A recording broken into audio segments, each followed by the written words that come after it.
exista. Então, eu acho que ela já existe, porque nós já estamos aqui trabalhando, tá? Então, esse é nosso primeiro evento, e que nós chamamos, né, para vir aqui, fazer essa primeira conversa com nós, né, conosco, sobre educação inclusiva, sobre diversidade, um amigo também, uma pessoa que a gente respeita muito, né, por conta do como ele trata a diversidade, do quanto ele estuda, do quanto ele faz uma reflexão respeitosa, né, e eu acho que é disso que nós estamos precisando, né, que a gente faça a interpretação respeitosa da diversidade. Então, Bruno, é um prazer ter você aqui, tá? E aí, nessa caminhada, nessa luta, né, pela SEAD, nós fomos nos juntando, né, catando um aqui, catando um ali, vocês vão ver agora um pouco de quem é essa gente, mas nós tivemos apoio, né, um apoio incondicional, um apoio que sem ele acho que as coisas não iriam, né, que é da professora Eva, que ela não deu esse apoio porque pró-reitora de assuntos estudantis. Ela deu esse apoio porque ela também deseja que a inclusão ocorra nessa universidade, né? Porque ela também é uma inclusivista. E hoje eles não sabiam, né? Vão ficar sabendo agora, eles são padrinhos da SEAD. Porque a SEAD, gente, né? Uma secretaria de inclusão precisa ter padrinho, né? Ela é diferente, né? Então eu quero que vocês dois, que vocês venham aqui, tá? À frente, para vocês receberem, né? O meu abraço por todos os nossos colegas, né, e dizer que vocês, vem também, Bruno,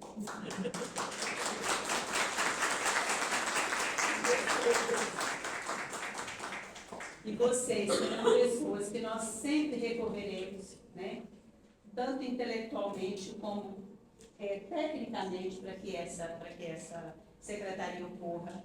Se nós não temos um amigo, né, um amante da inclusão, uma pessoa que também é desejosa disso e que tem caridade, né, que isso é do ramo da caridade, de ser caro, né, que seja caro conosco para nos ajudar, né, a achar o caminho, porque todos nós estamos envolvidos com a inclusão.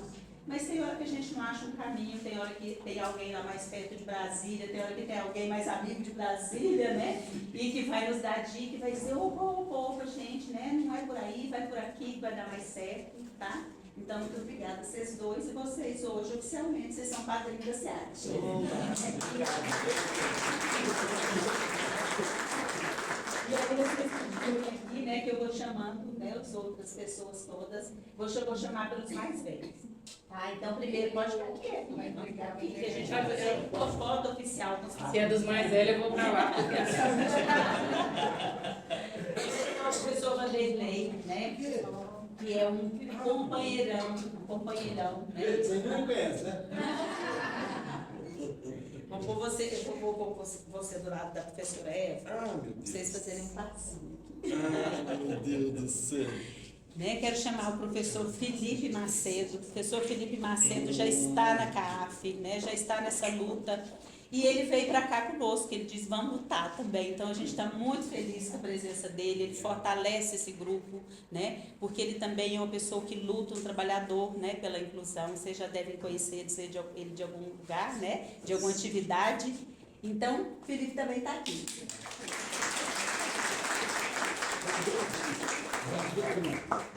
Quero chamar a professora Érica. A professora Érica é aquela, né, que quando vocês apresentam alguma dificuldade, né, de aprendizado, alguma necessidade específica, né, de apoio específico em relação à aprendizagem, é ela que corre atrás, ela que acha vocês assim, vem cá, menino, né, e senta e ajuda até que vocês, né, deem conta de seguir sozinho. Então, ela é uma pessoa importantíssima aqui, de uma caridade, de um amor pela inclusão muito grande.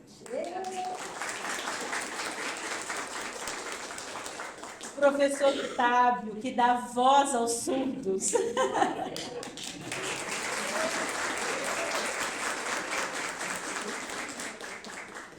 Professor Otávio, né? Sem ele a gente estaria perdidinho aqui, porque a maioria de nós não usamos Libras, né? Não sabemos ainda. E não só por isso, né, que ele é muito importante, é porque ele também é esse cara bacana, esse cara que que o coração dói, né? Quando sabe que algum aluno está excluído, tá? Então, seguindo, nós temos a Viviane, que eu tenho certeza que muita gente conhece aqui também, né? Vem pra cá, a Viviane está aqui com a gente.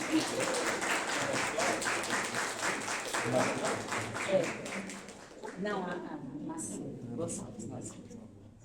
A Viviane, gente, ela é das causas LGBTQIPN+. Né? Então, ela é uma estudiosa dessa área, ela é uma pessoa que luta, né, pelas causas desse grupo, que entende, né, que esse mundo precisa caber todos nós, né, porque nós somos todos diferentes. Né? Ontem a gente falava ainda num jantarzinho que a gente fez ali, a gente estava falando assim, nossa, nós somos diferentes até nós mesmos, né? Numa época a gente é de um jeito, depois a gente envelhece, muda, né? Então, é diferente, nem nós mesmos conseguimos manter sendo os mesmos ao longo da vida, né? Então, a Viviane é essa que traz isso para nós, né? Essa compreensão do que é esse grupo, porque a maioria dos outros, nós aqui, né? Nós não compreendemos, né? Mas ela vem e diz, opa, é por aqui, é por aqui, é por aqui. Deixa eu ver se eu estou esquecendo de mais alguém. Então, não, né? Tem mais gente, viu, gente? Tem mais gente nesse grupo. Esse grupo é grandão e fortão, né? Nós temos o Rodrigo Mesquita, né? Que é um grande estudioso da área dos indígenas, né? Das questões indígenas. Mas hoje ele não pôde estar aqui. Quem mais, gente? O Felipe Cupertino, né? Que talvez está chegando. O Felipe Cupertino está chegando, né?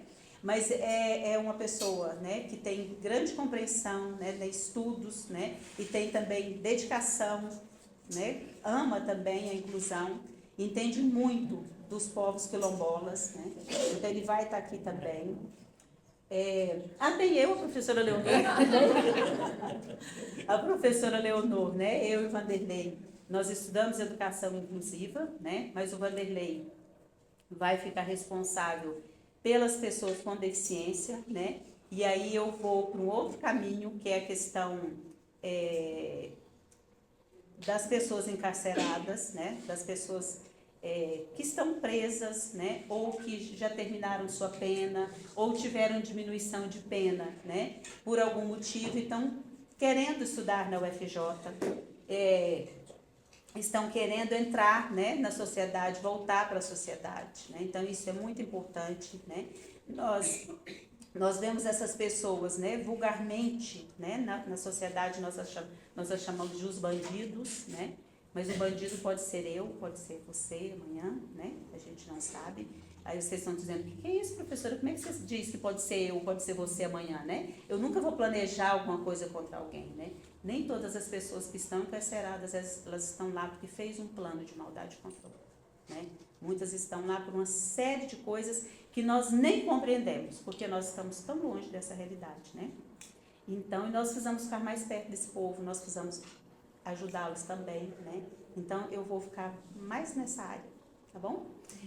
Falei tudo, gente, vocês não deixam eu esquecer nada, não. Então, eu quero apresentar aqui a professora Viviane, que gentilmente, né, veio aqui. A professora Viviane é a vice-diretora da Faculdade de Educação. Gente, vocês estão vendo que é tanta coisa que tem que falar que eu até esqueço, né? Que veio, né, prestigiar o nosso encontro aqui. Deixa eu ver quem mais. Professor Henrique, né, que vocês já devem conhecer aí também. Acho que acabou um pouco, né, gente? Aí, essa professora Adriana. Professora Adriana, que veio, né, pegar as disciplinas, trabalhar conosco, enquanto a professora Eva fica na pró-reitoria, né? Então, ela está aí, né, com esse desafio de trabalhar com vocês esse tempo todo, né? E a gente já se viu, né? Ela chegou recentemente, mas a gente já se viu. De novo, seja bem-vinda a essa universidade, né? E muito obrigada por estar aqui. E obrigada a vocês, gente. Obrigada a vocês, né, que quiseram nos ouvir, que vieram, tá? Então, agora eu vou passar a palavra para o Felipe Macedo, que é quem vai organizar todo o restante disso aqui, tá bom? Que vai mediar a fala, tá? E é isso. Muito obrigada. Vocês cuidam. Fez foto? Quem faz uma foto, gente, aqui? Vocês, esses meninos aí do celular bonzão, que a câmera é desse tamanhozão. Mais pra cá? Ó, usa o Photoshop aí, por favor. Nossa, gente, o melhor que vocês tiverem no aplicativo aí. E avisa pra eu não chamar barriga. Pode murchar.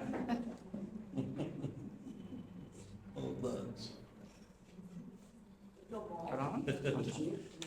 Gente, vocês não querem falar de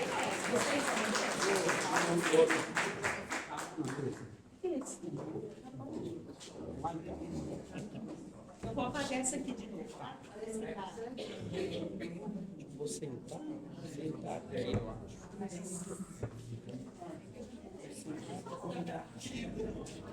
Então, na verdade, vou fazer assim, você de um lado,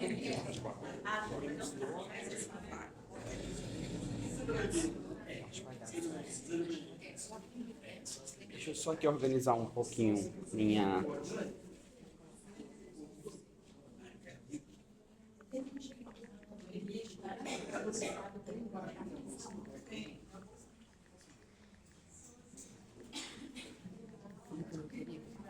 Obrigado, Érica. Estou focando aqui só uns tópicos, porque senão eu vou ficar desorientado. Assistência. Oi.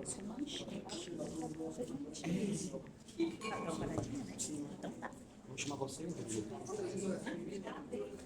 Eu falo, chamo você, Bruno. Só o Bruno? Tá bom.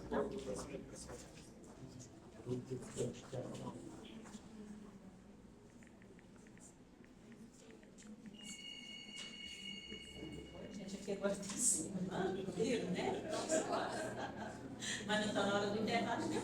Ok. Pessoal, muito bom dia. Acho que todo mundo me escuta bem. Todo mundo me escuta bem. Quem está mais atrás, escuta. Perfeito. Pessoal, quero dar as boas-vindas a todas as presentes, a todos os presentes, a todos os presentes. Hoje é um dia muito importante para todo mundo que pensou em conceber a Secretaria de Inclusão, como a professora Leonor colocou anteriormente. Esse evento vem com a perspectiva não só de marcar a inclusão na UFJ, mas também de apresentar uma equipe que já trabalha extraoficialmente pela inclusão dos grupos minorizados aqui na universidade.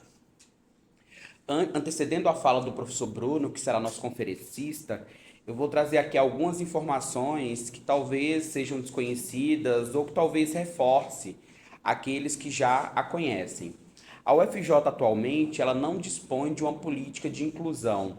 Como vocês, todos vocês devem saber, a PRAE, a Pró-Reitoria de Assuntos Estudantis, acaba sendo o local onde abarca todo esse processo que hoje a gente tem muito difundido na universidade.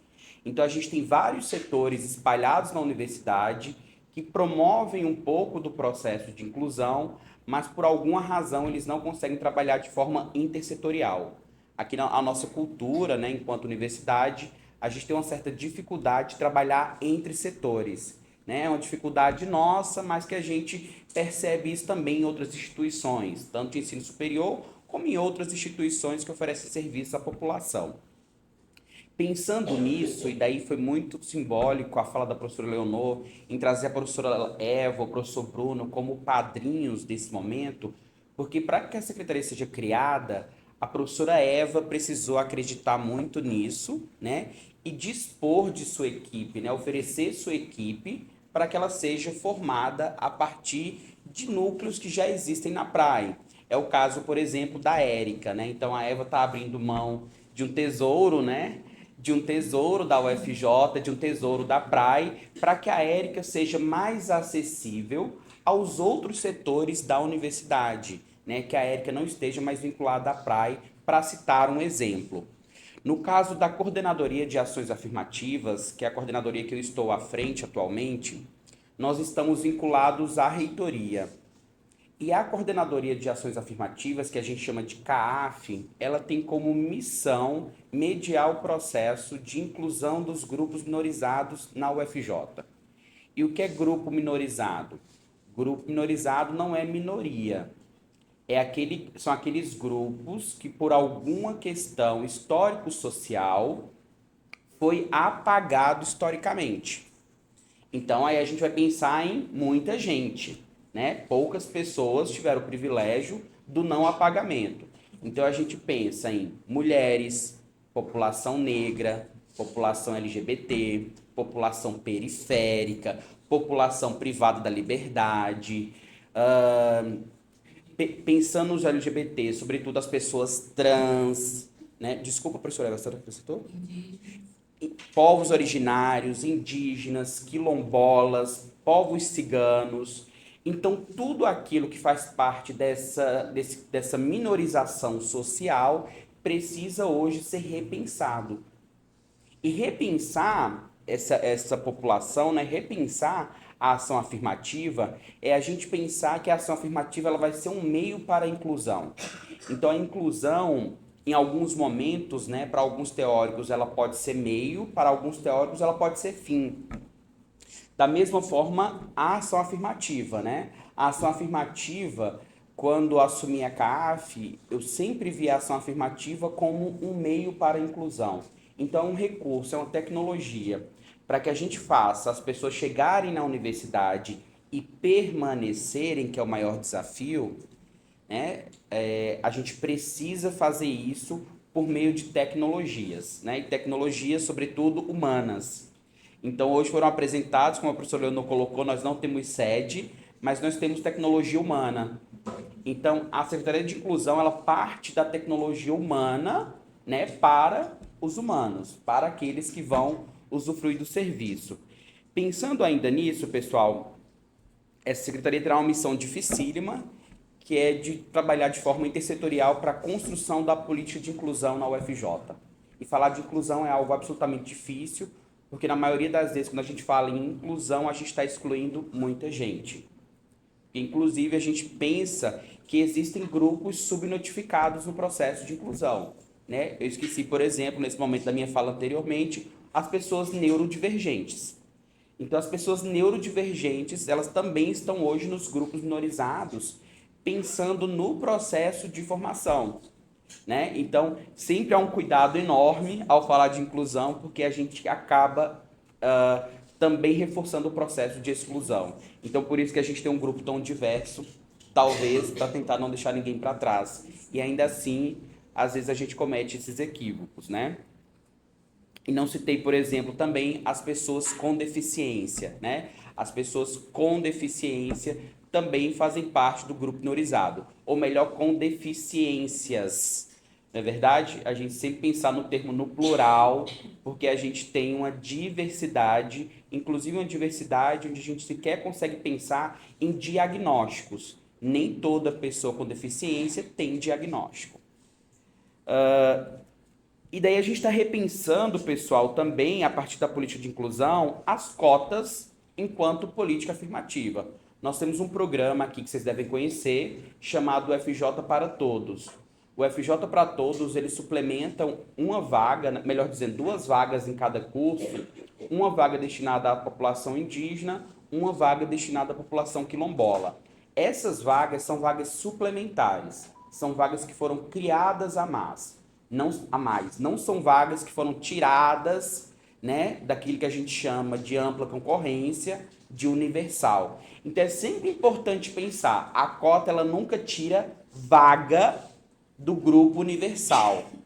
A cota ela cria vaga para quem nunca conseguiu acessar a universidade, tá? Isso é uma coisa muito importante de, enquanto universidade, a gente saber e difundir essa informação, porque na maioria das vezes o processo de elaboração de uma política de cota ele é enfrentado por alguns argumentos que são absolutamente estéreis, né? Que eles não existem na discussão. Então, hoje a gente repensa, será que o programa FJ para Todos precisa de outros grupos nas vagas suplementares? Porque se a gente olhar os grupos previstos por lei, enquanto cota, né? Enquanto a lei que hoje virou uma política de ação afirmativa perene, né? A gente tinha uma lei lá de 2013 e teve agora uma modificação em 2023 para que a política vire perene. Então, a população negra, indígena, quilombola e pessoas com deficiência, em tese, nós teremos para sempre o acesso à universidade. Lembrando que esse grupo está dentro da cota das pessoas também com vulnerabilidade social. Então, a cota, ela parte, num primeiro momento, do recorte social, né? Então, a gente tem ali o que a gente chama de renda inferior. Então, as pessoas com renda inferior, elas entram a partir dessas características nas cotas. Pensando numa política nossa, e daí a Secretaria vai ter esse papel de ouvir a nossa comunidade. A gente precisa conhecer quem são vocês. A UFJ não sabe quem são os alunos. A UFJ não sabe quem são os servidores. Nós não sabemos quantos alunos com deficiência nós temos. Nós não sabemos quantas alunas mulheres nós temos. Nós não sabemos quantos alunos trans nós temos, LGBTs, pessoas e assim por diante. Então, nós não temos um diagnóstico próprio. Como nós não temos um diagnóstico próprio, a gente tem dificuldade, nesse momento, para ainda discutir a política de inclusão. Então, provavelmente, a gente vai partir de um diagnóstico e vai ser muito importante a participação de todo mundo, né? Para responder muitas vezes questionários que são exaustivos, mas impossível a gente estabelecer uma política efetiva de inclusão se a gente não conhece vocês. Por exemplo, é uma curiosidade nossa saber quantas mães nós temos estudando.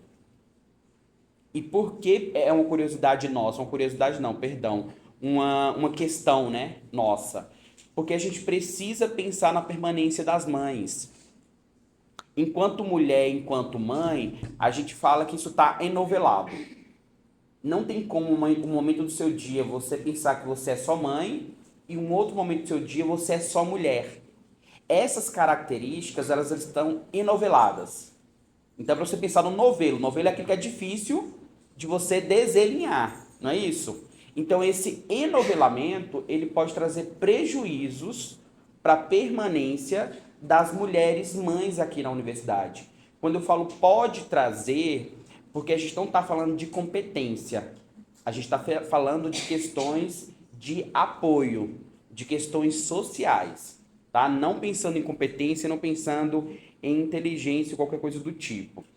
Para além de pensar o ingresso, é um desafio gigante, partilhado junto com a praia, a gente pensar nas políticas de permanência.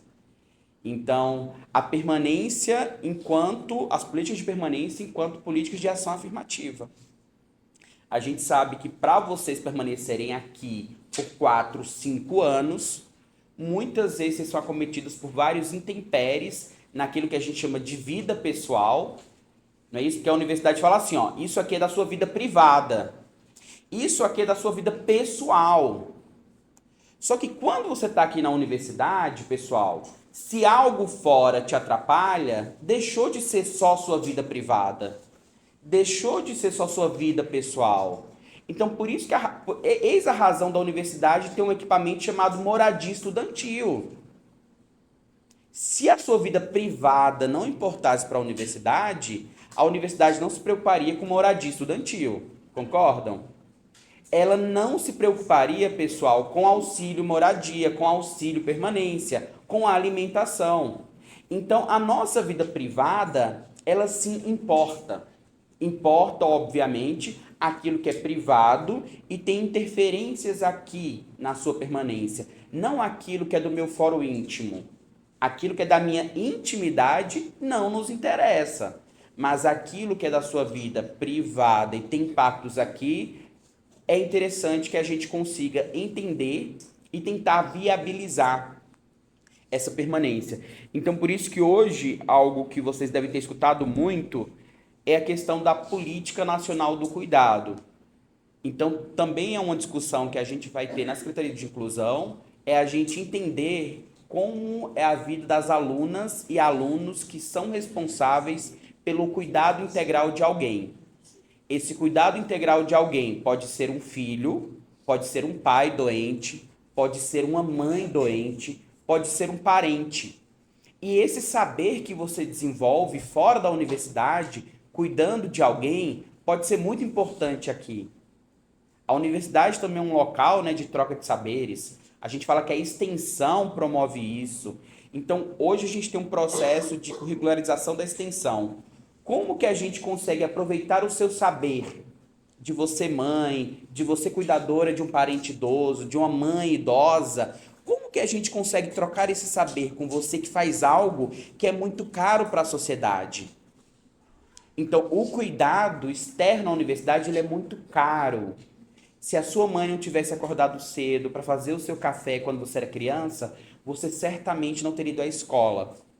Ou se você foi sem o café, isso certamente pode ter sido um prejuízo para você durante essa vida.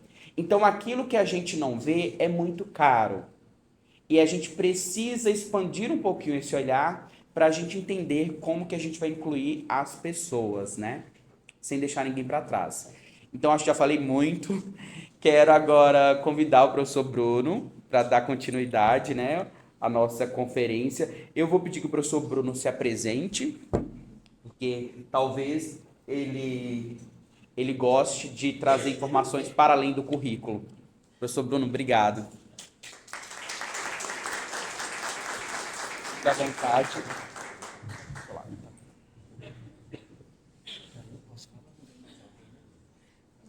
Não. Ah, a professora Eva? A professora Eva, que ela dia aqui a gente? A professora Leonor quer assistir ali. Então, lá, fica aqui adianta a gente. Ou melhor, você aqui, ó.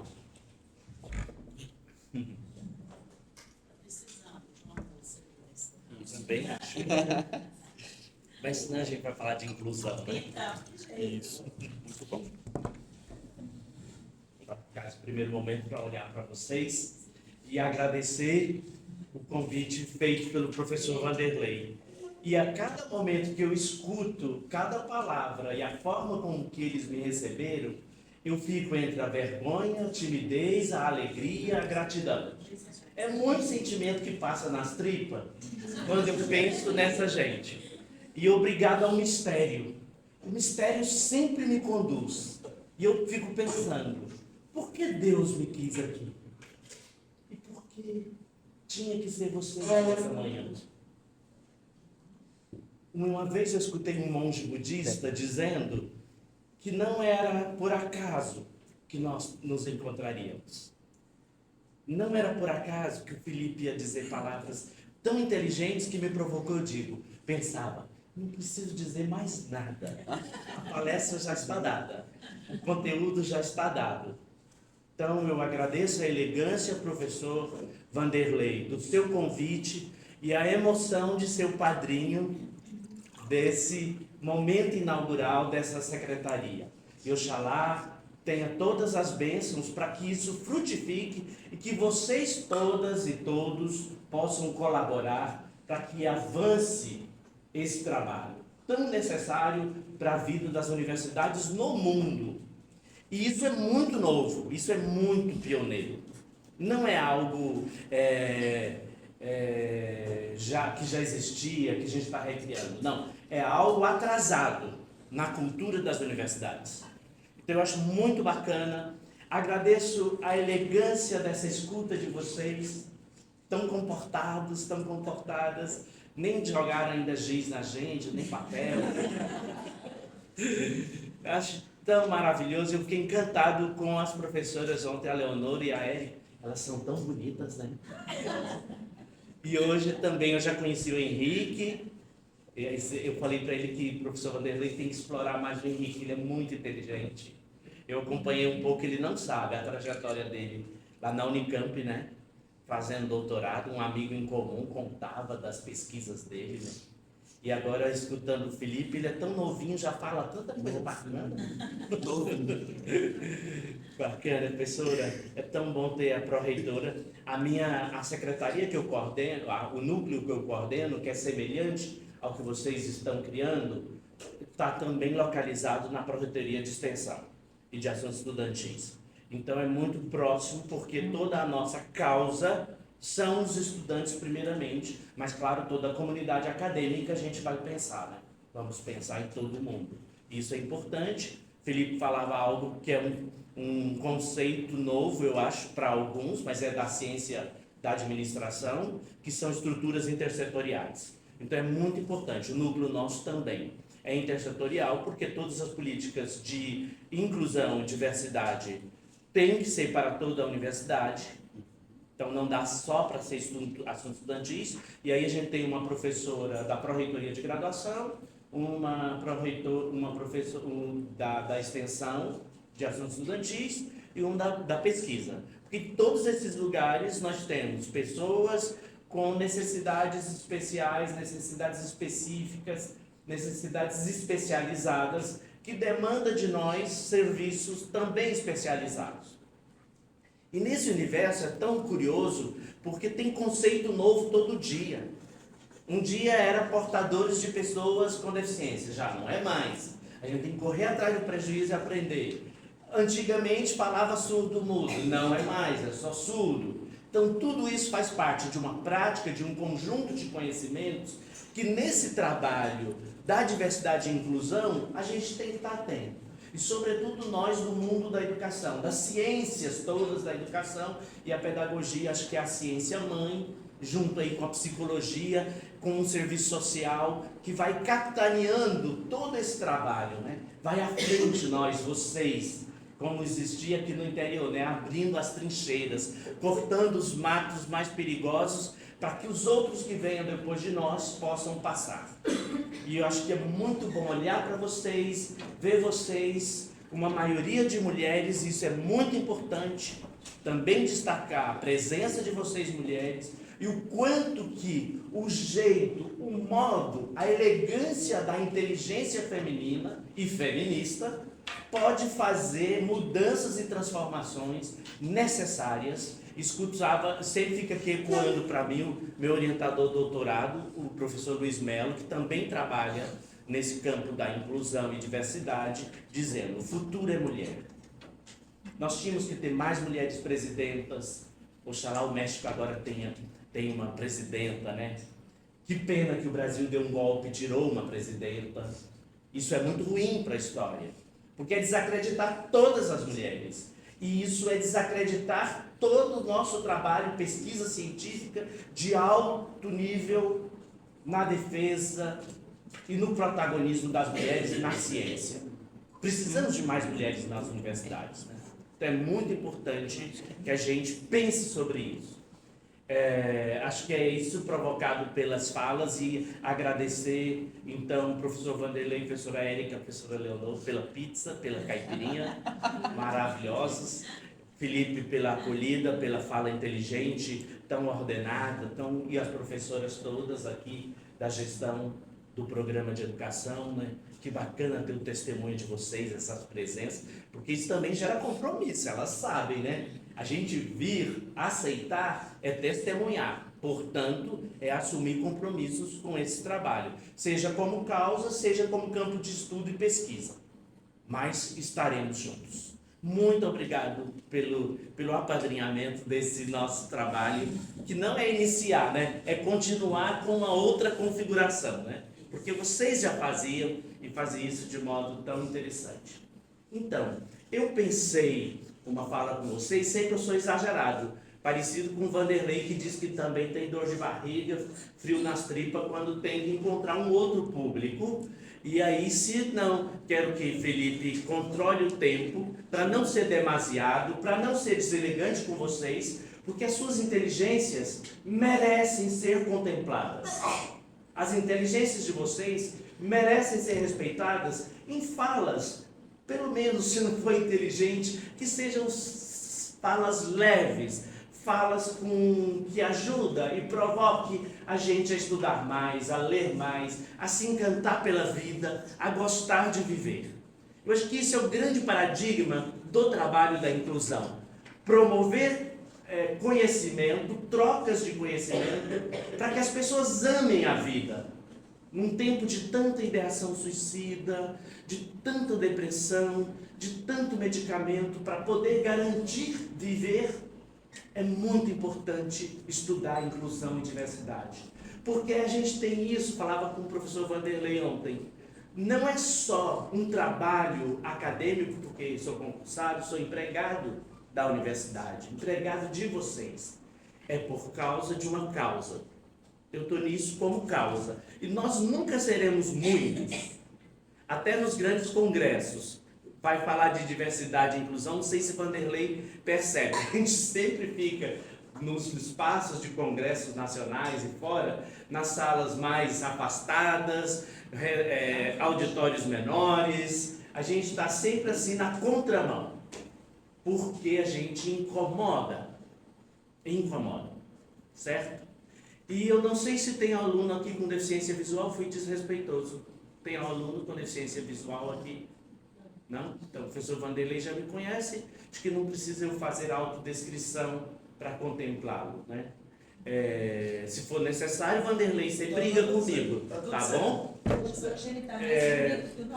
Eu vi que tem um professor, intérprete de Libras, ele não tem aluno surdo hoje. Então tá. Porque sempre para nós que trabalhamos em inclusão, veja como é o nosso desafio, e para vocês, pedagogas, e quem não é do universo, mas somos todos pedagogas em potencial, a gente, até nós, caminhamos em caminhos mais delicados, porque a gente pensa nessas pessoas.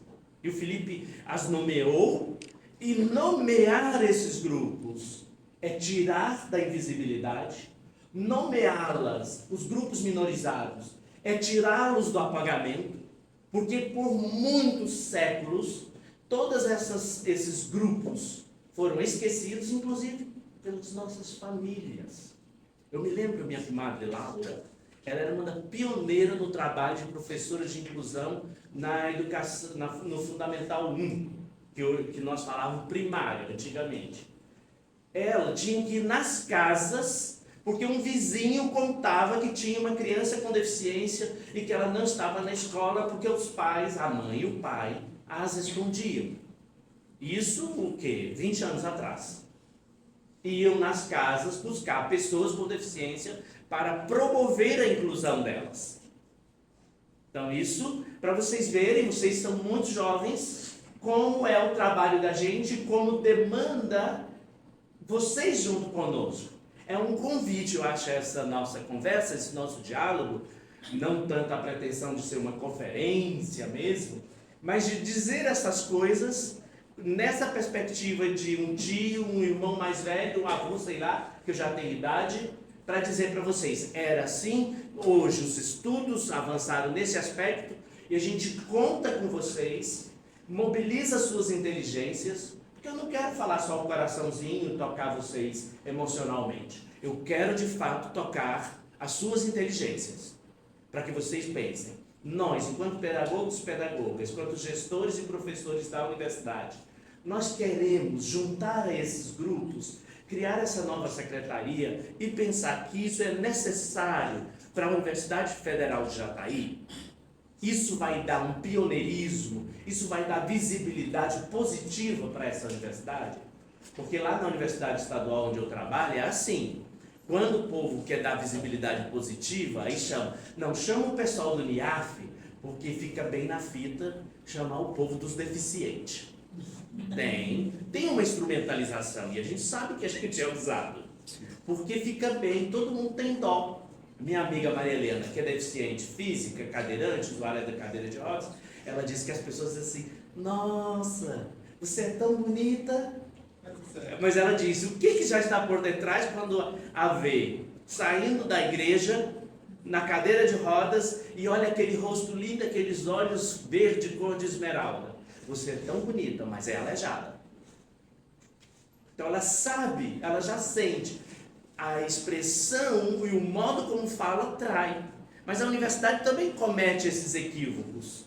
Quando nos convida para aquelas coisas que vai dar fotografia, fala assim, é uma universidade inclusiva. É uma universidade que cuida da população surda. Ela não despreza os cegos. É muito sério isso, porque tudo isso entra nesse conjunto das coisas que eu pensei em falar com vocês. Parou? Acho que não. Então, pensando aí nesse cartaz cheio de figurinhas. Olha quanta gente diversa. Eu acho que essa Gallery Images aí, que é uma agência sofisticada, importante de jornalismo, e trabalho de publicidade, eles escolheram gente sorridente, gente alegre, que é a nossa utopia, o nosso sonho. Mas o mundo é muito diverso. Aqui a nossa sala está muito diversa.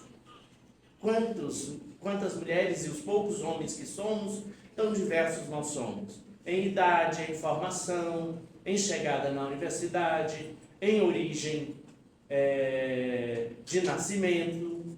Então somos muito diversos. Mas eu gosto disso. E fazer essa pergunta. Ao ver um conjunto de rostos, ou mesmo nós aqui, se fizéssemos essa fotografia que eu vejo daqui para lá, o que nós pensaríamos de tantos rostos? Ter um professor cego, como é ter o Vanderlei no meio de nós? Essa presença. Como é que perguntar para o Vanderlei? Vou fazer pesquisa, fazer um estudo de caso só com o Vanderlei, perguntar, Vanderlei, como é que você se sente no meio da gente? Escutar as histórias que Vanderlei traz. A Érica, que é a japonesa mais brasileira que eu já conheci no planeta. E ela é gaiata, né? Érica, maravilhosa, é uma mulher linda. Como é que ela se sente com essa ascendência, com sua ancestralidade? Então, são coisas muito importantes na discussão da diversidade. E aí, então, chega eu nesse espaço. Eu sou o professor Rezende Bruno de Avelar, e aí vocês colocaram Bruno, todo mundo erra o meu nome, e aí eu já virei piada na universidade, porque o meu pai quis homenagear uma família mineira, lá onde ele morava, e meus avós, que ele gostava demais, a família Rezende. E ele fez um sobrenome virar nome. Aí na universidade pega no meu pé porque diz que meu nome já está pronto para referência bibliográfica. Então é muito pensar, isso me compõe, e isso vai me tornando um homem diverso. E aí pensa, eu vou estudar, sou de uma família grande, nós estamos vivendo um luto, minha família, a gente perdeu há 3 semanas minha irmã mais velha, e a gente no tempo de luto tem que lidar com isso, né? Infelizmente também perdi um irmão dos 10 que nós éramos, a gente se desinteirou porque a Covid levou meu irmão Zeca primeiro, por culpa de não ter vacina, daquele governo horroroso que saiu. Ele tem culpa na morte do meu irmão e de mais de 600 mil pessoas, né? 700. Então é importante a gente pensar isso, porque isso bate no assunto da inclusão, porque vai falar de saúde pública. Eu estudei a primeira graduação lá no Sul, em Curitiba, numa universidade católica dos maristas. Depois voltei para Goiás, eu sou goiano do interior de São Luís de Montes Belos, e vim fazer mestrado aqui na PUC. Fui estudar espiritualidade dos jovens e estudar o mundo juvenil, sigo meio navegando nesse universo de entender as juventudes, como o Felipe disse, tem sempre hoje está pensando no plural, as deficiências, as juventudes. Depois fui para o doutorado, saí de uma área, fui para outra, porque eu precisava trabalhar no emprego. Aí fiz doutorado na sociologia, estudando políticas públicas, e dentro das políticas públicas, a questão da segurança para o segmento LGBT. Então, para lésbicas, gays, bissexuais, travestis e transexuais. Como é que esse segmento na sociedade, esse grupo minorizado, é tratado pela nação brasileira no campo da segurança? Olha que eu fiz um recorte. E aí descobri que não tinha proteção nenhuma. Essas pessoas estão extremamente vulnerabilizadas. Por isso a necessidade, nesse universo diverso, pensar segurança, proteção, saúde, lazer, escola, para os grupos todos. Então a gente estuda um recorte, mas acaba tendo que ler várias coisas e descobrindo outras tantas que não se sabe, que não sabia, outras tantas que eu não sei. Felipe já falou coisa aqui que eu não sabia. Enovelamento. Gente, achei esse negócio bonito. Eu vou usar. Eu acho bacana. Porque esses momentos é para a gente aprender. E eu acho maravilhoso que nós tenhamos, além da sala de aula, esse dinamismo que a Pró-Reitoria com vocês cria. Puxa, é tão bacana essas aulas diferentes. Gostei. Eu acho que isso é muito importante, muito necessário. Então, fiz um resuminho da minha vida para vocês saberem de quem está ouvindo, com quem está dialogando. E também digo que eu me sinto tranquilo no meio de vocês, porque eu estou entre pares. Vocês são educadoras e nós também, nós os mais velhos. Então, estamos entre pares e por estar entre pares, nas diferenças que cada um de nós carregamos, é muito bom estar com vocês, estarmos próximos. Vamos para frente, que atrás vem gente. Eu gosto sempre de pensar, quando a gente fala de diversidade, pensar também no sinônimo, que é a questão da pluralidade. Por quê? Eu escutei, então, o Mia Couto, né, aquele africano português, porque ele é moçambicano, né? Mas foi viver em Portugal, acho que vive em Portugal. O ano passado eu tive a oportunidade de ir numa feira de letras em Paracatu, em Minas Gerais, e ele estava na feira. E nós chegamos no auditório, ele é um homem importantíssimo, com tantas obras publicadas, um escritor internacional, um biólogo, poeta e literato. Tá, vimos o Mia Couto, mas o melhor aconteceu no dia seguinte. Nós fomos fazer tietagem, né? Eu, os amigos todos, pedi autógrafo. Ele disse, eu já os tinha visto no auditório, com sotaque português, meu coração tuque, tuque, tuque, tuque. Aquele sotaque lindo, né? Falou que já tinha. Gente, ele viu nós, os goianos, nós, aquela gente mais da rabeira lá. Aí depois me confundiram com ele, que normalmente eu uso barba, raro eu não estar de barba. Me confundiram, vieram umas moças todas emocionadas a me pedir autógrafo.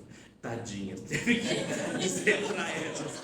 Eu não sou Mia Couto, mas fico muito feliz de ter sido confundido. Mia Couto. Então, ele traz essa palavra, essa expressãozinha, numa palestra que está no YouTube, que diz assim, que por mais que a gente pense a beleza do conhecimento, das trocas, do aprender constantemente, que não existe, na verdade, um universo. Mas existe na vida e no mistério da vida multiversos, pluriversos. Dizer hoje, um universo de palavras, um universo de conhecimento, é reduzir, é pouco. E quando a gente pensa a universidade, com todo esse mundo atravessado, com tantas experiências e ancestralidades, e heranças culturais, multiculturais, a gente tem que pensar de verdade. Essa secretaria que está nascendo vai abarcar coisas que as nossas mãos não vão alcançar, nem todas as nossas mãos e inteligências juntas. Mas nós podemos fazer, porque a vida é plural, o mundo dos humanos é plural, e dos não humanos também. Porque não dá mais para pensar na vida só como nós. O mundo, antes extremamente etnocêntrico no mundo branco europeu, né? Não, gente. É hora mesmo do movimento negro insurgir, dos quilombolas movimentarem e fazerem as insurgências. A gente estuda diversidade, é para isso, inclusão é para isso. É para tirar da invisibilidade, do escondimento, do apagamento, essas pessoas, esses grupos, nomeados já pelo Felipe, muito bem colocado, que a gente tem que trazer para a visibilidade, trazer para as arenas políticas, trazer para as arenas de decisão. Envolver vocês, as meninas sobretudo, e vocês mulheres têm que assumir esse protagonismo sem medo. Precisa dos homens se afastarem, e o Brasil vai ter jeito se tiverem mais Érica Hilton, por exemplo. A deputada trans, maravilhosa, com uma inteligência raríssima, acima da média. Uma Heloísa Erundina, já senhorinha com 89 anos. São essas mulheres que trazem o novo, que faz a diferença nesse mundo plural, né? E a gente tem que pensar nos não humanos. Os rios precisam da gente. As florestas precisam da gente. Cada borboleta precisa de um pedagogo. Cada beija-flor precisa de um psicólogo, de um doutor, de uma doutora. Nós temos que cuidar da vida. Puxa, professor, é demais, que exagero. Mas é essa a responsabilidade dos humanos. Ajudar os não humanos naquilo que eles precisam de nós. E o que é? Não tirar a vida deles. Não tirar a vida do rio, para não tirar a vida dos peixes. Não poluir o mar, para que ela garanta a vida da gente. Senão veja como está o Rio Grande do Sul. E foi o Rio Grande do Sul. Só a região de Porto Alegre. Parece uma vingança do planeta. O planeta é um organismo vivo. Parece com a gente. O sangue do planeta são as águas. Então é importante. Esses tempos eu fico encantado com saberes, né? Falaram assim que tinha os rios aéreos. Quem é da biologia, quem vê essas coisas, falou assim, gente, esse negócio é muito bonito, isso é poético. Não é realidade. São as nuvens carregadas de água que formam na Amazônia, que vai atravessar o Saara e vai jogar essa água formada aqui lá na Ásia. E das florestas da Ásia vai aguar o país chamado Brasil. Esses rios aéreos, a gente tem que contemplar isso e ver esse mistério no universo da diversidade, da pluralidade, dos multiversos, dos pluriversos. Então é muito importante isso. Pensar que a nossa existência e das outras pessoas são marcadas geneticamente por tantas ancestralidades. Não dá para olhar para uma senhora matriarca de um quilombo, o quilombo, o professor Vanderlei, como chama aquele lá de Mineiros? Do Cedro, né? Uma matriarca ancestral que carrega as dores e o sofrimento de tantas mulheres negras que fizeram esse país, que vieram da África. A gente não pode olhar para essas histórias que são conhecimento e achar que isso é comum. Não é. Não é.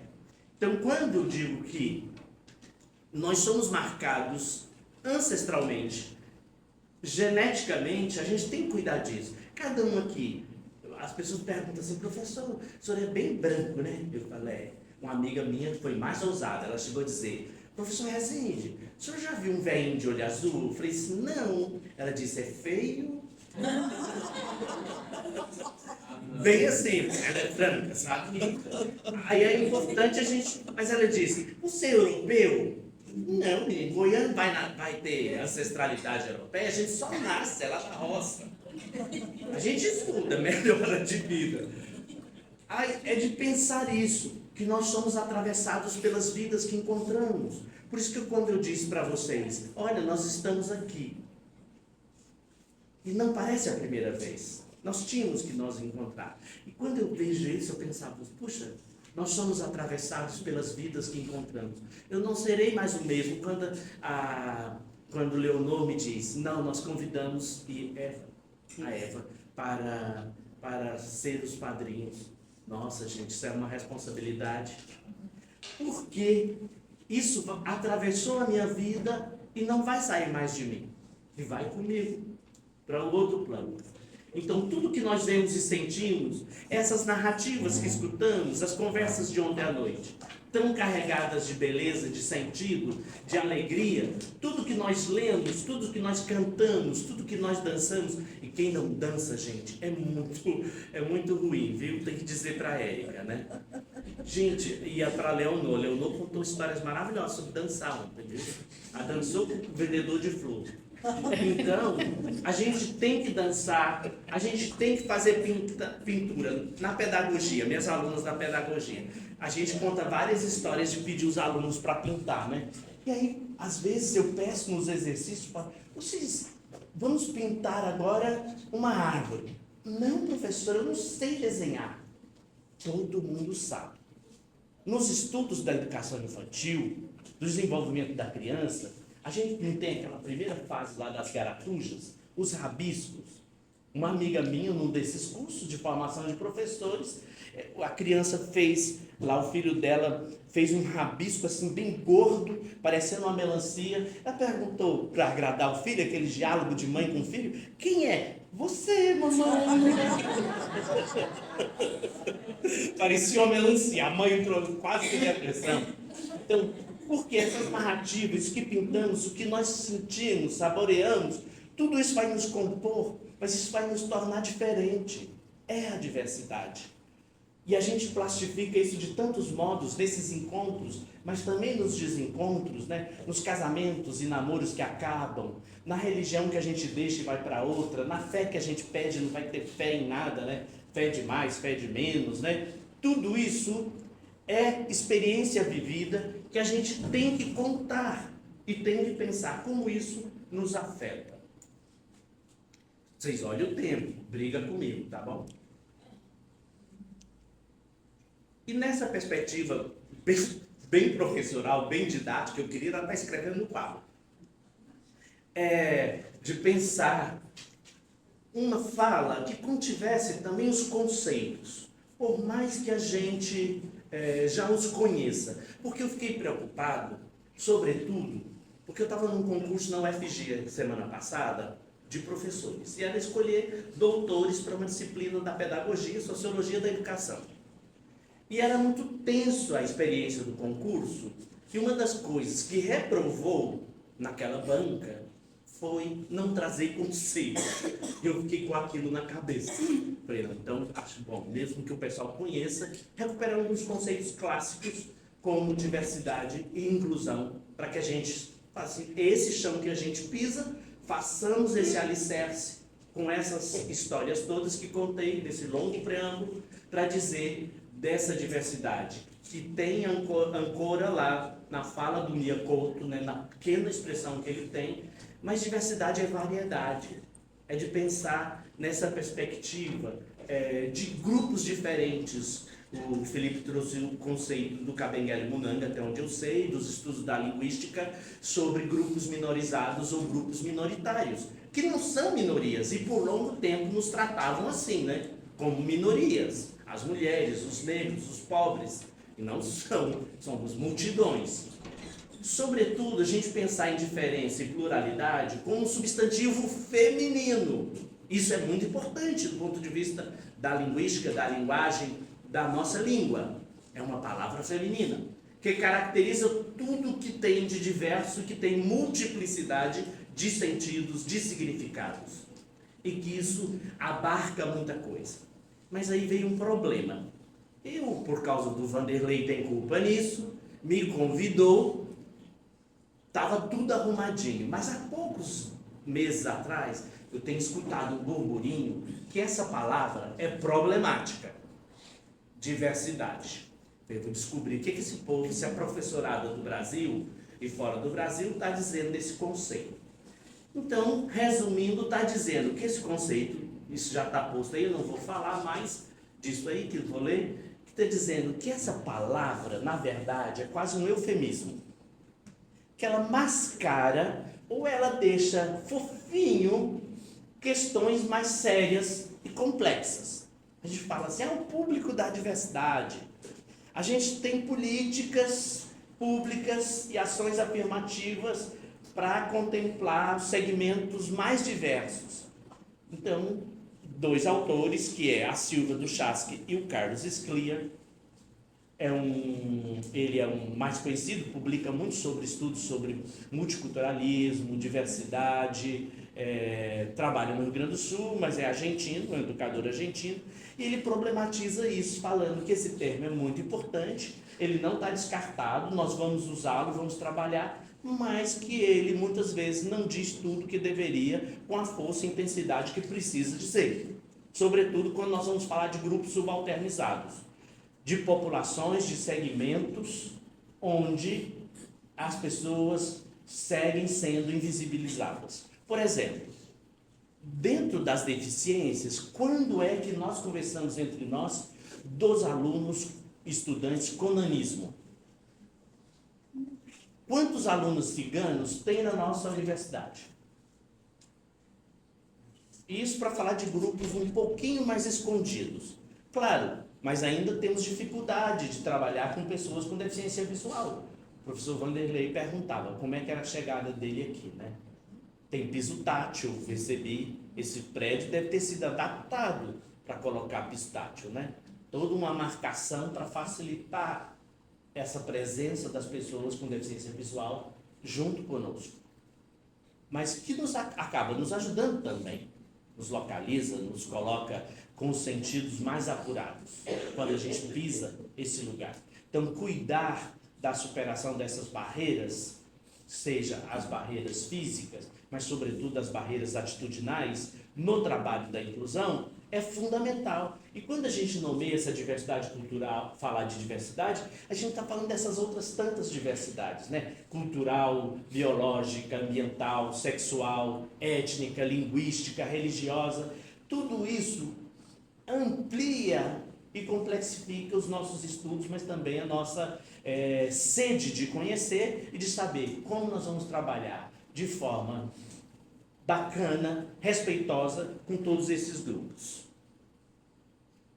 E aí, a relação nesse texto sobre o nome dos grupos, e aí, provocado pelo Vanderlei, eu falei, eu tenho que trazer algo novo para o pessoal de Jataí, sobre diversidade. Além da palavra problematizá-la, é uma palavra necessária, como eu disse, mas pensar, quando a gente falar de diversidade, de quem de fato a gente está falando? E eu achei isso muito interessante do que eu descobri, provocado por vocês, e ao pesquisar para vir conversar com vocês. Que eu não falei várias vezes de diversidade nas minhas aulas, em outros grupos, mas nunca tinha pensado de centrar na questão da alteridade, porque cada vez que a gente fala da diversidade, é a gente reconhecer o outro, as especificidades do outro, é a outra pessoa, é o outro homem, é o outro jovem, é a outra pessoa com deficiência, é a mulher indígena, é o homem indígena, são as pessoas dos terreiros de candomblé, das religiões de matriz africana, que eu tenho que olhar, não é com piedade, compaixão, não, eu vou olhar com respeito e vou aceitar, porque é o outro, é diferente. Mas a humanidade tem essa dificuldade de exercer a alteridade, de agir com empatia, com respeito e tolerância. Os conceitos sempre trazem a expressão tolerância. Eu acho uma palavra que poderia ser dispensada. Não dá para tolerar mais. Ou você aceita inteligentemente, fala, é assim o mundo. O mundo está composto com essas pessoas, o mundo é plural. Mas essa coisa da tolerância eu escutava muito da minha avó, eu escutava muito da minha mãe. Ah, vocês têm que tolerar, as mulheres têm que tolerar os maridos. Apanhando tem que tolerar. Não, não é por aí, né? Então o outro e a outra, nas suas singularidades, é um território de diferença. Carrega histórias, carrega afetos, carrega contradições, carrega heranças culturais que são marcadas em nós por assombros, de todos os traumas que a gente vive, experimenta, mas também carrega fascinantes experiências de conhecer, de encontrar pessoas, de ver um pôr do sol, de acordar com saúde a cada manhã. Tudo isso, por mais comum que seja, vai compondo isso que é o outro, que é a diversidade, ancorada na alteridade. Então, pensar diversidade é pensar alteridade, e eu achei isso novo na discussão de diversidade. Outro aspecto é o que traz o Estatuto da Juventude. Nos governos populares, governos do presidente Luiz Inácio e da presidenta Dilma Rousseff, começou uma cultura um pouco mais avançada no Brasil do ponto de vista científico e cultural. Não quer dizer que melhorou, não. Tem muitas coisas que não melhorou nada. Continua estacionado. Mas ao dar voz às juventudes e promover, foram 3 conferências de juventude, a última foi o ano passado, ou esse ano, não me lembro bem, mas na segunda, eles prepararam um documento para que o parlamento aprovasse o Estatuto da Juventude. E no Estatuto da Juventude, a noção de diversidade é muito interessante, dos diversos manuais e conceitos estabelecidos.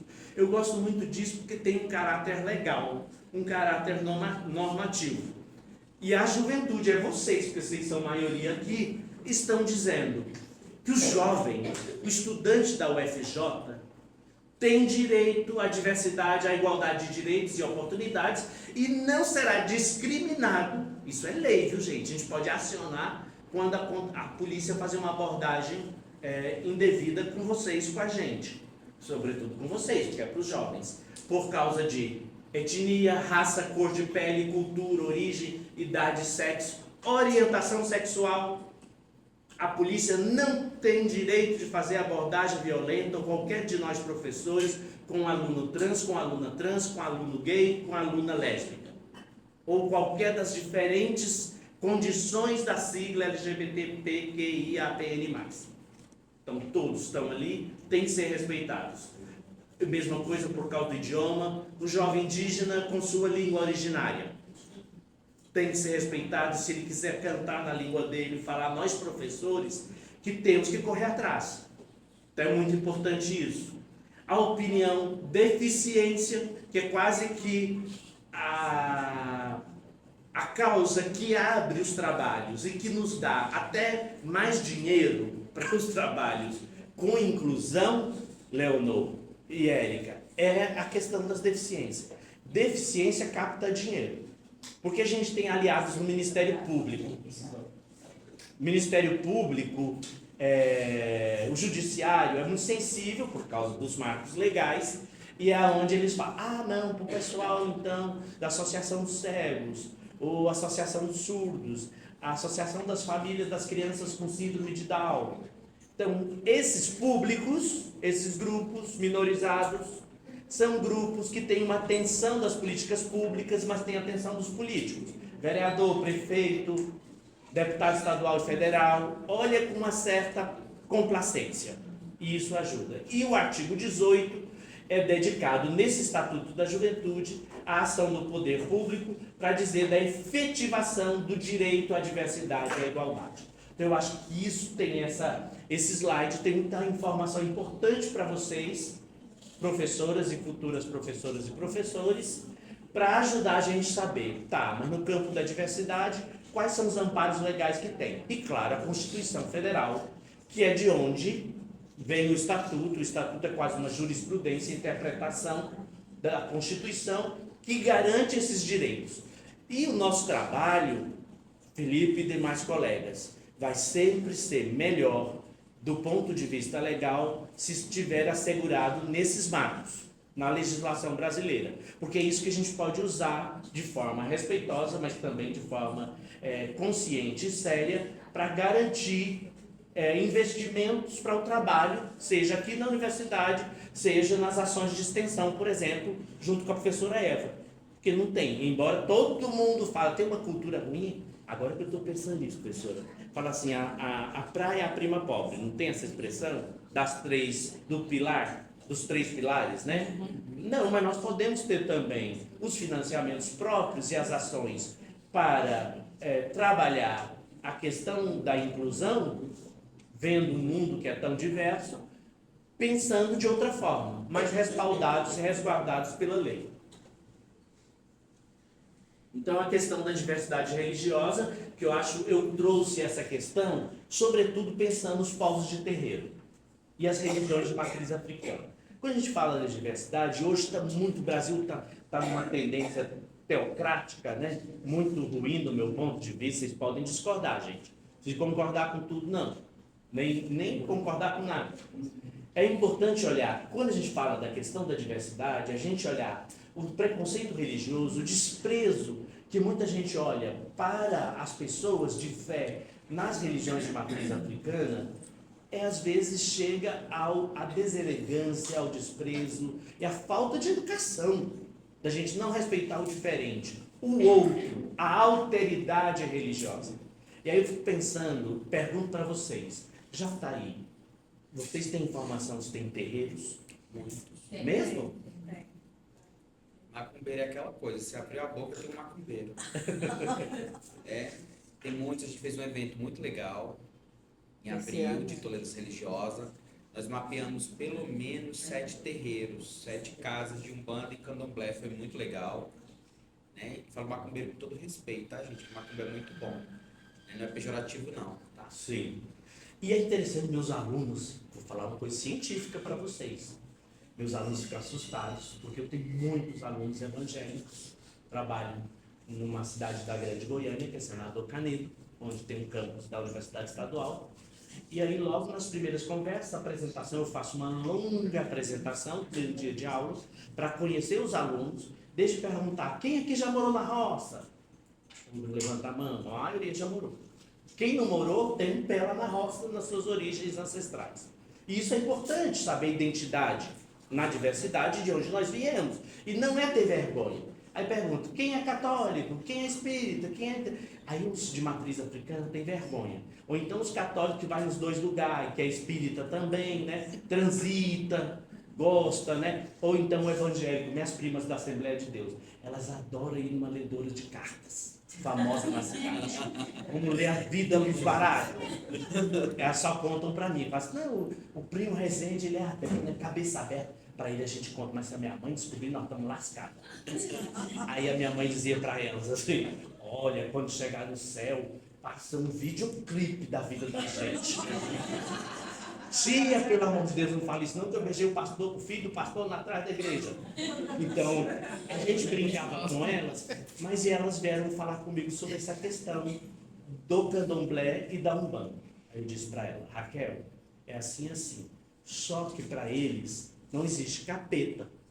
Então, falar assim, eles são da religião do capeta. Nesses estudos da diversidade, isso é muito importante ser dito.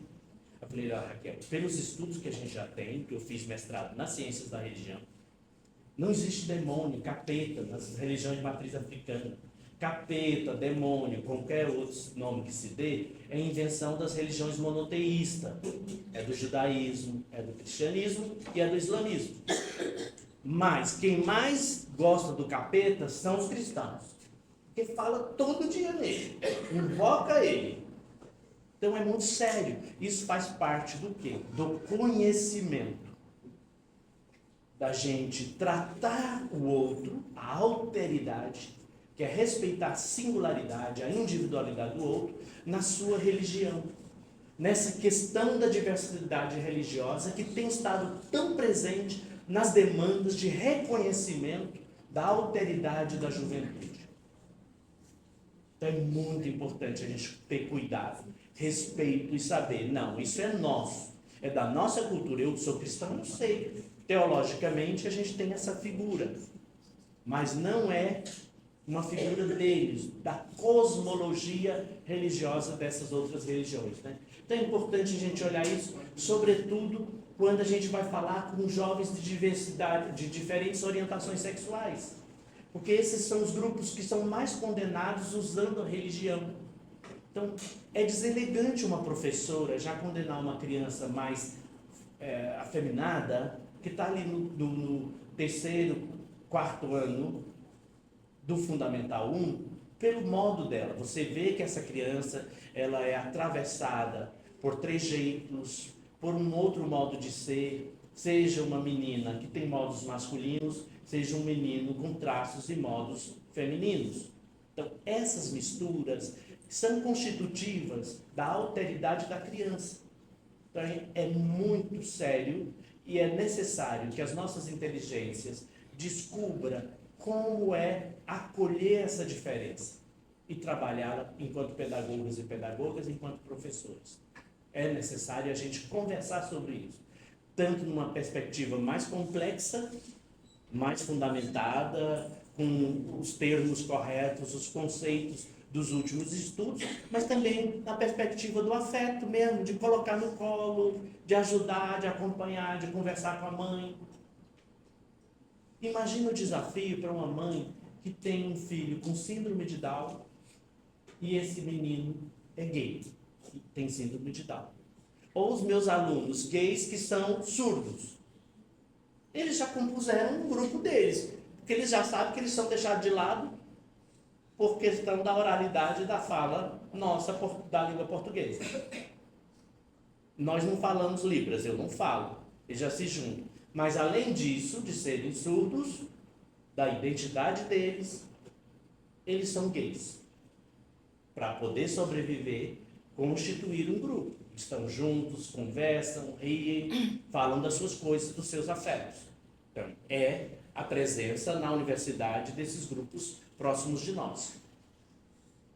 Seguindo, já vou indo para o fim, não vou falar tudo. E aí a questão do valor da diversidade, né? Acho que tudo que eu disse dá para dizer para vocês, a perspectiva em que eu estou dialogando com vocês, é que isso tem valor, ainda que nos desafie. Porque se todo mundo fosse uniforme, igual a escola militar, por que eu tenho resistência à escola militar? Porque uniformiza, porque prende o cabelo das meninas. E isso é negar a diversidade. Porque obriga os meninos a cortar o cabelo do mesmo jeito. Isso é desrespeitoso. Isso não é pedagógico, isso não é didático. E vocês podem procurar nos manuais de educação, lá desde o século passado até agora, não tem nada que respalda a uniformização, a não ser conceitos superados. Então, quando eu fiz um estudo, contava para vocês na minha apresentação, né, eu estudava a Bíblia num grupo ecumênico. E tinha vários professores, pastores muito bons. Nos estudos bíblicos, tinha um estudo da apocalíptica, que é um gênero literário dos estudos sagrados, dos livros sagrados, que conta uma história que os anjos caem do céu quando vocês, mulheres, soltam os cabelos. É bonito, né? É uma imagem linda. Eu fiquei pensando numa imagem do filme A Linda Mulher. Quando a Julia Roberts está assim, Richard Gere todo charmosão aqui, ela belíssima, tira um grampo e o cabelo cai. O quanto é sedutor. E aí, nos estudos da literatura apocalíptica diz isso. Aí eu emendo isso, faço o link de pensar os cabelos das mulheres presos. Quantas de vocês aqui, são poucas as que estão com o cabelo preso. Aí eu pergunto, por que vocês não estão com o cabelo preso? Por exemplo, Diga, Vanderlei. Pode falar. para mulheres bonitas não são os anjos que caem, não, nós também. Isso mesmo. Sim. Eu tinha que ser visto, né, Henrique? Sim. Então é muito importante perceber e fazer o link dessas literaturas, dessas narrativas, daquilo que é técnico, de que é mais científico, que mais nos respalda. Claro que eu estou falando muita coisa figurada, que às vezes borra as fronteiras do não científico, mas de pensar isso. Como é que a educação cívico-militar, esses nomes inventados para justificar? Não é que é ruim, não. Estou dizendo que é ruim. Que tem equívocos sérios, tem erros. Tem acertos, tem gente boa, tem professores maravilhosos, tem gestores muito honestos. Mas tem gente manipulando esse estudo, essa forma de constituir a educação para eliminar a diversidade. Porque quando você uniformiza, pensa numa empresa. Todos os homens com o mesmo macacão. Todas as mulheres com o mesmo tailleur, com o mesmo palitozinho. O que acontece? Todas as mulheres com o mesmo corte de cabelo, todas com o mesmo batom, todas com o mesmo perfume. Como fica a alteridade? Como fica a singularidade, a individualidade? Então, tem uma amiga estudiosíssima do estudo cívico-militar e ela começa com essa realidade, com esse dado. Por que prender o cabelo das mulheres? Eu não vou dizer por quê, os estudos que já existem. Pesquisa, deixar isso para vocês ficarem curiosos. O que está por detrás? Quando você puxa, amarra e diz, fique aí. Pensem nisso. Substancialmente, que relação isso tem com a diversidade? Então é muito importante a gente olhar o valor da diversidade na contramão desse exemplo que eu acabo de dar. Porque a gente vai evocar grupos, coletivos, movimentos juvenis, as pesquisas dos professores da UFJ, de todas as universidades brasileiras, sobretudo porque quando a gente evoca esse conceito da diversidade, a gente quer fortalecer e a gente quer denunciar discriminação. Isso aqui não sei o que estou dizendo não, viu? É gente muito boa que elaborou, eu só recortei e trouxe para vocês. Sobretudo, discriminação social, discriminação de raça, de gênero, de orientação sexual, de religião. E é também para a gente construir alianças religiosas e políticas, com objetivos de ampliar espaços democráticos, de encaminhar demandas e de garantir políticas públicas que inibam e criminalizem preconceitos e discriminação. Eu acho isso muito legal, Leonor, Érica, Vanderlei, Felipe, Eva, porque isso aqui já é pressuposto para a redação da identidade da secretaria. Por que ela existe? E por que ela vai trabalhar com diferenças, sabendo das demandas e dos problemas que podem advir. Mas que vocês todos são testemunhas e vão ajudar os professores e vão estar juntos, seja nos projetos de extensão, que podem originar vários, maravilhosos, seja outras tantas ações, como uma aula bacana dessa, para a gente, então, avançar e conhecer esse universo. E aí a questão da diversidade juvenil, falando da juventude na universidade e na sociedade, é uma fala da professora Regina Novaes, que é uma querida, uma estudiosa dos estudos de juventude, a Regina, e ela vai falar desses tantos de grupos culturais em torno só dos estilos musicais. Para a gente pensar, então, juventude nos diversos... Gente, é impressionante como os jovens se caracterizam, se unem por afinidades. É de uma beleza sem fim. Claro que vai me dar mais trabalho como professor, como pesquisador, para entendê-los todos. Olha bem, tem só dos estilos musicais, os do rock, os punk, os heavy metal, o reggae, o hip hop e o funk. E tem os das artes cênicas, do grafite, das danças, do street dance, do break, de vários outros. Tudo isso, a maioria desses movimentos é uma contradição no recorte dos marcadores sociais de diferença, pensar que esses movimentos culturais e esses diferentes grupos, nessa diversidade infinita, nascem nas periferias ou nos espaços de inclusão. O Rio de Janeiro é muito curioso. Tudo que é novo e interessante nasce no subúrbio, que é a linguagem que usa muito no Rio, no subúrbio, na periferia, e vai para a zona sul, que é a zona rica. Os ricos brancos apropriam desses movimentos culturais e vêm para cá. E a partir daqui é que vai, então, constituir uma novidade de grupos e de movimentos culturais a partir da arte e da música, que vai desafiar políticas públicas, ações para a gente trabalhar. Então, vai aparecer essas diversas invenções que têm sido reconhecidas no conjunto como cultura de periferia. E eu perguntava aqui, como é que é em Jataí? Perguntei para vocês da religião, mas eu pergunto, em Jataí, que grupos tem aqui organizados?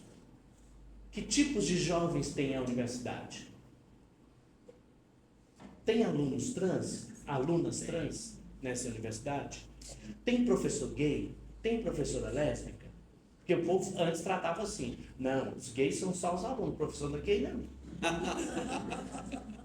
Então, tem que perceber, tem que estar atento, é a diversidade. Então a gente tem que estar junto, nos envolvermos. E aí ainda mais sobre a juventude e diversidade, e aí sobretudo estou vendo um companheiro indígena aqui, mas também as questões de raça e etnia, que é outro termo problemático. Eu acho bonito o Papa Francisco. Ele diz, não existe raças, só existe uma raça, a raça humana. É isso, pronto, está dado. E aí eu perguntei para um biólogo, eu estava num problema com essa questão da discussão que agora está muito forte, cada vez mais forte, sobretudo com a insurgência dos grupos de consciência negra, como é que era o conceito de raça para a biologia.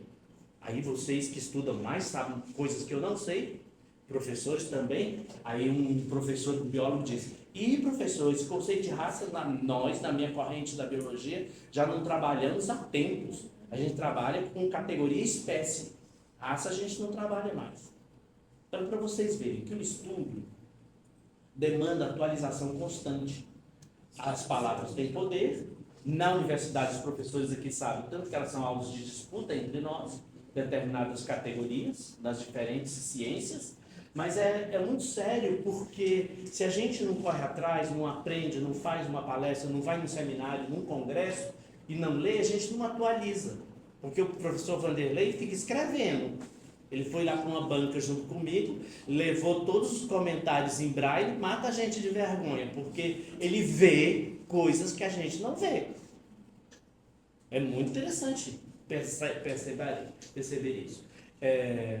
E aí a questão da inclusão social, para incluir todo mundo, independente da origem, da condição social, das características, para que todo mundo tenha acesso igualitário, né? De oportunidades, de recursos para poder até estar na universidade.